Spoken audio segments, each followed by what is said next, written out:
Dans cette vidéo, je vais revenir sur les échanges cellulaires. Cette fois, en m'intéressant à l'expérience historique de Dutrochet. Alors, dans cette expérience, on aura besoin d'un entonnoir. Donc, Dutrochet va utiliser pour son expérience un entonnoir, de préférence en verre.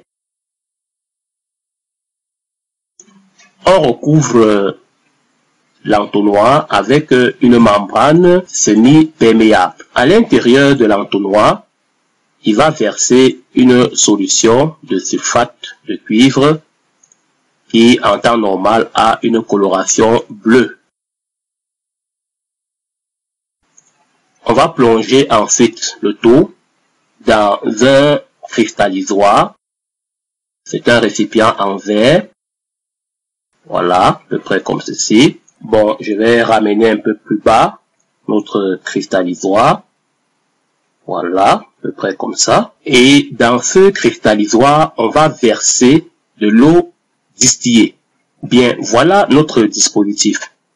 Alors, au début de l'expérience, on va mesurer les niveaux de solution. Donc, dans l'entonnoir, on va mesurer le niveau A.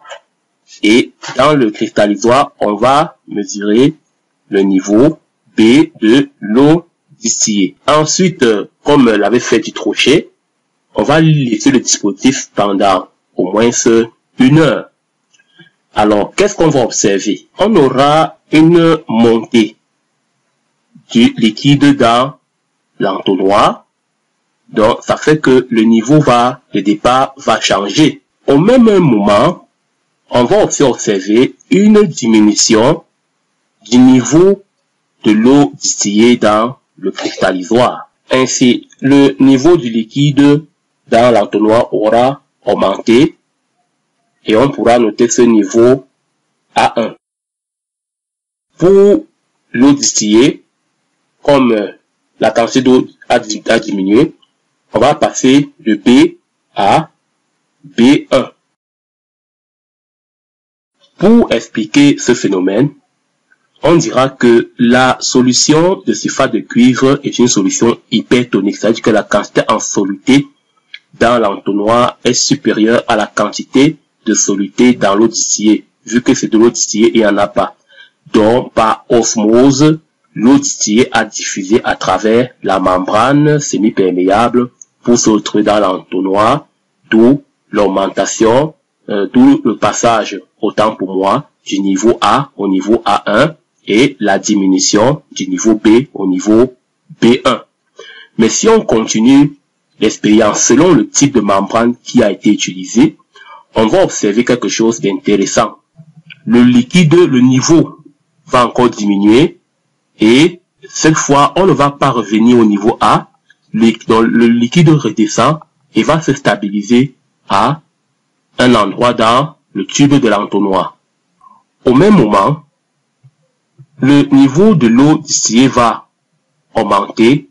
On va quitter de B1 pour se retrouver à un niveau quelque part entre B1 et B.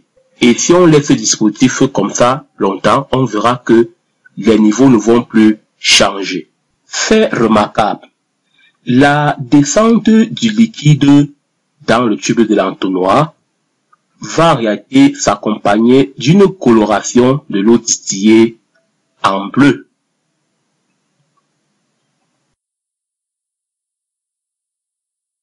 S'il faut interpréter ce nouvel état, on va dire que après l'osmose, vu la nature de la membrane, les solutés contenues dans l'entonnoir ont diffusé, c'est-à-dire ont traversé la membrane pour se retrouver dans l'eau distillée grâce à un autre phénomène qu'on appelle dialyse. Les solutés sont passés du milieu où ils sont le plus concentrés vers le milieu où ils sont le moins concentrés.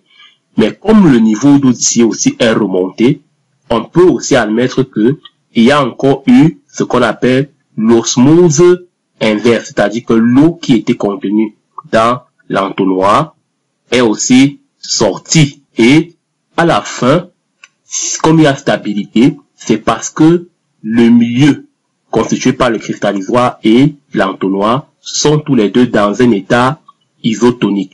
Donc, il y a eu ces échanges d'eau et de soluté de part et d'autre de la membrane, si bien que la concentration en soluté à l'intérieur de l'entonnoir est égale à la concentration en soluté à l'extérieur, pareil pour l'eau. Et cet état de stabilité sera qualifié d'isotonie. Voilà, chers élèves, un petit résumé schématique pour vous permettre d'avoir un aperçu descriptif de l'expérience de Dutrochet et de certaines notions concernant les échanges cellulaires. À bientôt.